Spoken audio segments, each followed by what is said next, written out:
Let's talk about a new global organization, one that's designed to step into the world's biggest conflicts.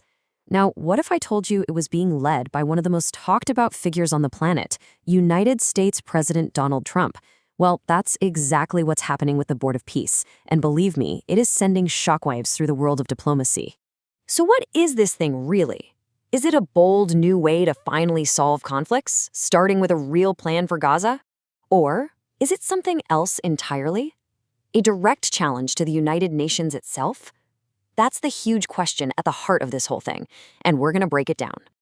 You know, the craziest part is how this all started. This whole idea was actually welcomed by the UN at first.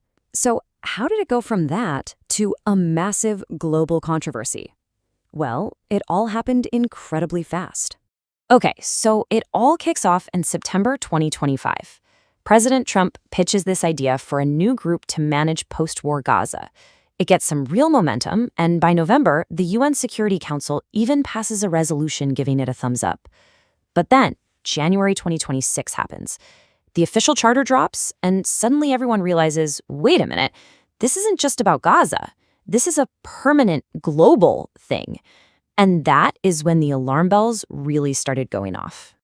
And all that controversy, it's baked right into the charter, the founding document. To really get why people are so divided, we've got to look at three things: what this board says it's for, how it's structured, and maybe most important, who's actually in charge. So, on paper, the mission sounds pretty good, right? Promote stability, secure enduring peace. Who's going to argue with that? And everyone thought, okay, this is for Gaza. But if you look at the wording, areas affected or threatened by conflict, that language gives it this massive, basically unlimited global reach. So, how do you get a seat at this very powerful new table? It's pretty simple, actually. You pay for it. $1 billion. That gets your country a permanent seat. If you can't swing that, you get a temporary seat for 3 years. And where does all that money go? Into a fund controlled by just one person, the chairman. And the whole organization is built like a pyramid. Right at the very top, with all the power, you have Chairman Trump. Below him, the main board with leaders from the member countries. And then you've got executive boards doing the day-to-day work. But let's be clear, every single level answers to the person at the top. And this is where it gets really wild.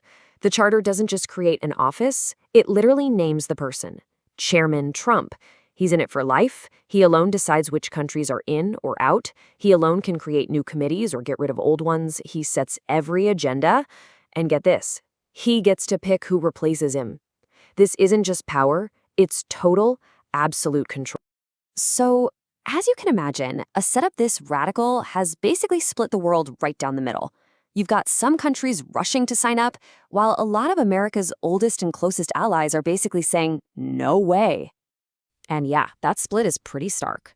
On the yes side, you see countries like Saudi Arabia, Turkey, and Israel jumping on board. But look at the no list. The UK, France, Germany, major European powers have all said thanks, but no thanks. That's a huge diplomatic rift opening up right there.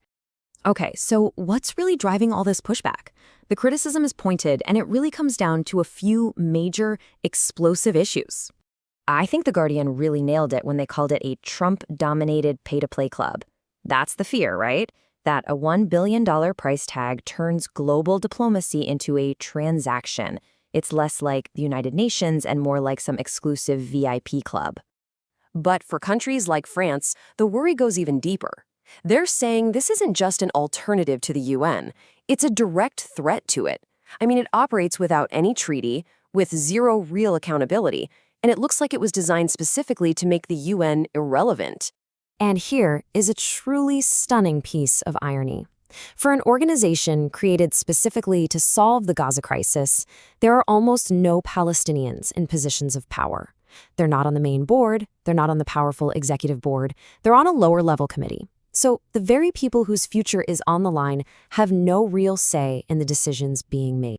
And just in case anyone was wondering what the ultimate goal might be, Chairman Trump pretty much said it out loud. He said the UN never helped him, and that his Board of Peace might just replace it. To his critics, that wasn't just an off-the-cuff remark. That was the entire mission statement. To really understand how this is playing out inside these countries, I wanted to zoom in on the debate happening in one of the new members, Pakistan. Their government's choice to join has set off a huge political battle at home. Officially, the government says they joined to help the Palestinian people and to help rebuild Gaza. But the opposition is not buying it. As one of their leaders put it, expecting peace from Trump tantamounts to living in a fool's paradise.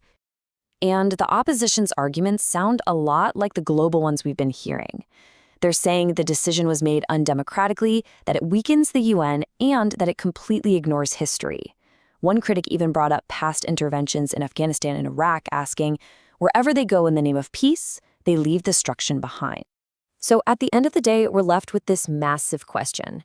Is the Board of Peace a radical new tool that could actually fix problems in a world where the old systems seem broken? Or is it something else, a direct challenge to the entire global order, all built in the image of just one man? The answer to that is probably going to define international politics for years to come.